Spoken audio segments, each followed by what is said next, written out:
this happen? How the f did this happen? Was this a bug?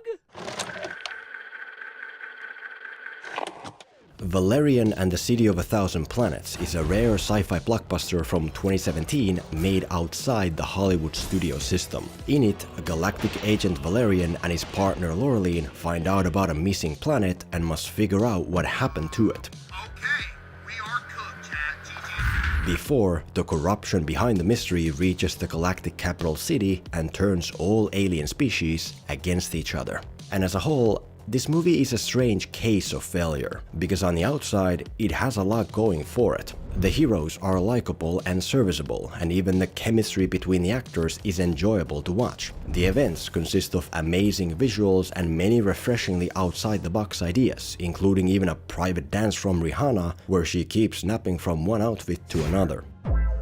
The story is about a galactic planet murder mystery and its cover-up that should be very interesting to uncover. But despite all that, the movie just didn't work out. Most people didn't see it, and those who did didn't seem to think much of it. And then it disappeared. That's the primary issue here. Despite the large collection of functional parts, the movie is just too forgettable and lacking of meaningful impact, like a film version of a modern Ubisoft game. I mean, just now a friend of mine said she had seen Valerian, but couldn't remember anything about it. At least not aside from some of the cool planet visuals, as well as Cara Delevingne's eyebrows. And the question then becomes, why? If the parts seem fine on the outside, why do they not work? Why do they fail to make enough of an impact to stay with you? Well, because of a few tiny mistakes that grow into major issues, which are actually useful to learn. The heroes may work just fine, but their first impressions are too lacking because they're introduced together in a vacuum. The events may be cool to look at, but they don't have enough logic in the moment to understand them. The story may seem interesting, but it doesn't stay that way because too often and for too long, its central elements vanish in favor of irrelevant side quests, almost like in certain video games. So today, let's get into that. Let's look at some very specific filmmaking pitfalls that made Valerian stumble, compare them to other similar cases, and learn once and for all how to avoid them. Let's see how a movie that could have been a big hit ultimately didn't hit hard enough to avoid irrelevancy. Valerian, do you copy? We've lost him.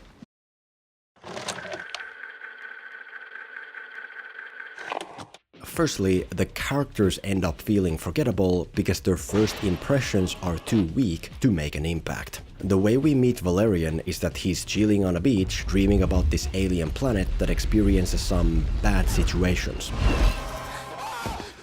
After which we meet Laureline, who shows up also dressed for the beach, and then they kind of romantically go back and forth to show off their technical fighting abilities. After that, the beach turns out to be an artificial room on their ship, and they prepare to head out on their next missions since they're both agents of the Galactic Federation. Agents Valerian and Laureline, I trust you studied the assignment.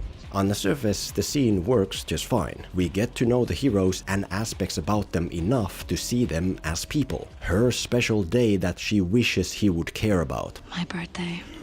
His feelings for her that he struggles to show due to his rogue womanizer nature. Most of those are co-workers in that city. As well as their punk rock attitude for doing missions. Where's the band? But nonetheless, there is one issue limiting the heroes from making a real impact. The fact that they're introduced together in a vacuum.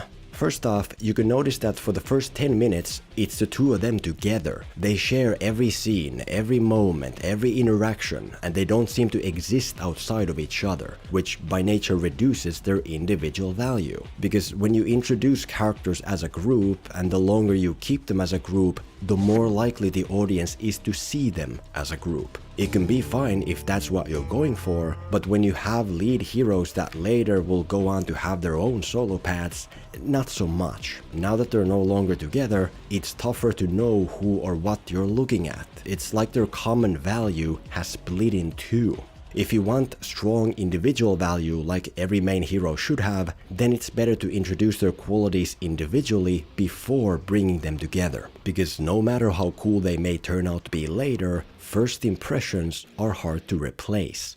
And although that may not sound like a big issue yet, it does become so when you include the second half of it, the fact that the heroes are introed in a vacuum. Again, for multiple minutes, it's just them interacting with each other in an empty ship on their way to a mission, which means that whatever we learn about them doesn't have context in terms of the outside world. Yes, we see them do technical wrestling moves on each other, but it says little about their combat abilities because we don't know how talented either of them actually is. Yes, we see that Valerian had some extra romances, but it carries little emotion because we never saw it happen and don't know the circumstances. Yes, we see that Laureline is a fearless pilot as they're heading on a mission. Put your hands back on the joystick. Stop complaining about my driving. Yes, I'm sorry. You're a great driver. You're the best driver in the entire universe. But it means nothing because they're sitting in an empty ship cruising in empty space. We learn many details but don't know what they mean in the grand scheme of things. Whereas ideally, to get the most out of your hero intros, you want to introduce them with individual value in context of the world around them. For example, instead of heading on a mission, what if we open with the heroes in the middle of a mission right now? Valerian is chasing bad guys and being a talented agent and also raising up some hot bystander girl, while Laureline is doing expert piloting. Not only would that be more exciting, but also give more meaningful context to the intros. Now that Valerian is doing agent work, it has meaning since it puts his skills in context of the world.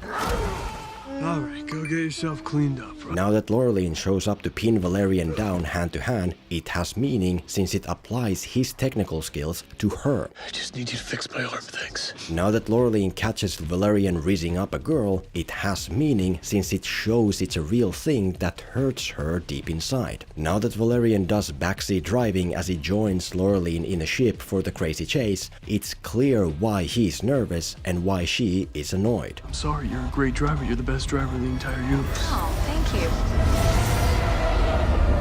you. It would be all the same details, but with much more impact because they happen in practice. The point is that introducing individuals as a group in a vacuum is tough to make work. To create impactful individual value, it's way easier to first give the heroes their own scene to establish them in the context of the world, and then bring them together to establish them in context of each other. Because again, first impressions are very difficult to change later.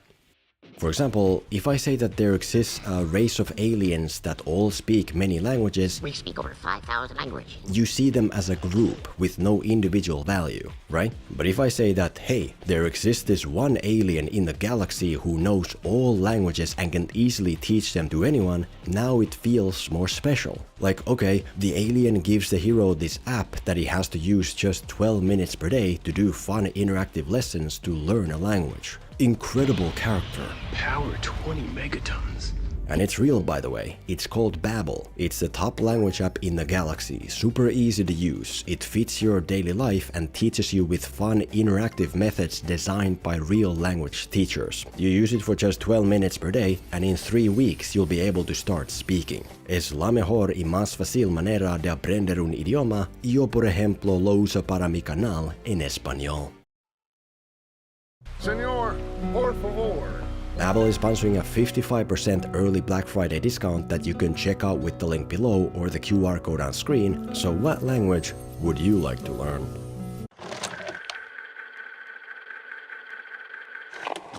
Secondly, the events end up feeling forgettable because they lack timely logic for how and why they happen. In the first mission, for example, Valerian and Laureline infiltrate this VR-compatible marketplace to ambush a gangster deal and steal an important MacGuffin.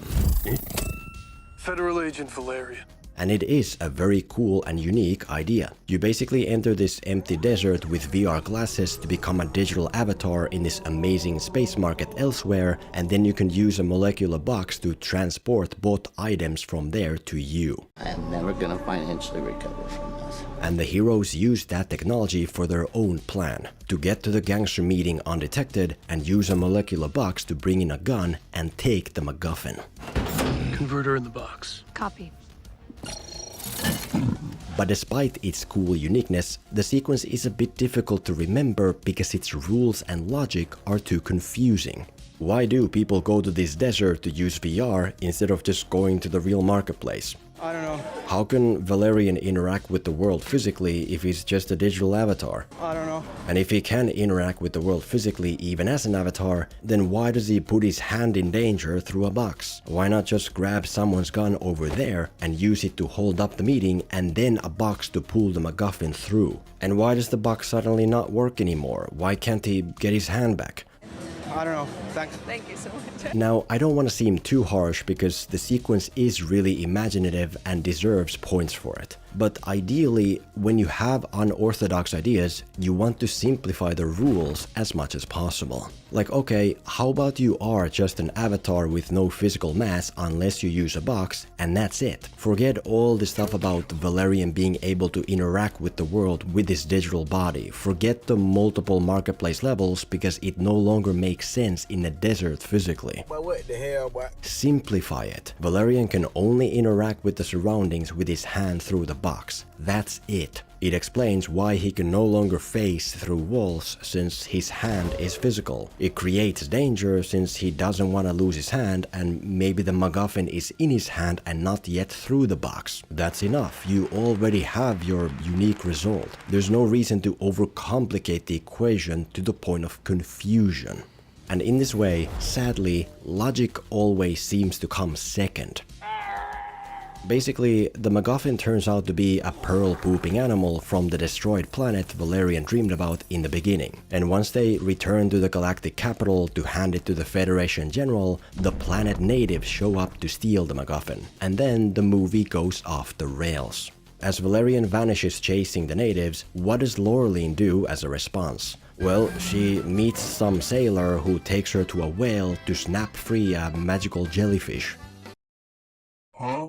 Then, as Laureline gets fish-napped by these alien brutes that apparently control an area of the city, what does Valerian do as a response? Well, he goes to a club owned by Ethan Hawke to watch a private dance show from Rihanna. Huh? That was really cool, but not exactly what I'm looking for right now. And to be fair, everything kind of adds up eventually. The jellyfish can somehow show Laureline a vision of where Valerian crashed, and Rihanna is a shapeshifter who can disguise Valerian as a brute to get into their area. Fair enough. But the reason for the confusion, nonetheless, is that the movie establishes these extraordinary elements only when it needs them. We don't know about the jellyfish or Rihanna as we're heading to them, only afterwards. We're writing an equation before we know what the markings mean. That's why the journey to the result feels too illogical to remember. We don't understand it as it happens. And the best way to avoid this problem, in addition to keeping the equation simple, is to establish all the elements beforehand. Instead of a random marketplace, maybe the avatar heist takes place in the overcrowded capital and we deal with those brutes and realize they occupy their own area. Instead of meeting Rihanna for the first time at the club, maybe we catch a glimpse of her as a shape-shifting thief during the avatar heist. Now, later on, we would know what we're doing as we're doing it. The point is that when dealing with extraordinary elements, simplicity is your friend. Keep the equation as simple as possible to produce the result and establish the different markings of the equation before writing them. If the audience doesn't know what or why or how they're doing something when they're doing it, they'll struggle to remember it. Like my math teacher used to say, the best way to remember something is to understand it.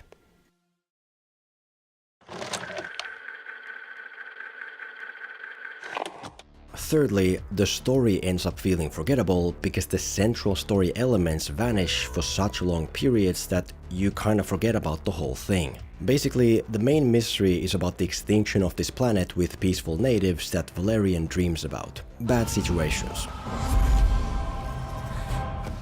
And once the heroes find the pearl-pooping MacGuffin animal, it turns out that everybody wants it. The surviving natives want it because it holds the power to resurrect their planet, and the Federation General wants it because he caused the extinction as collateral damage during a space battle and wants to cover it up.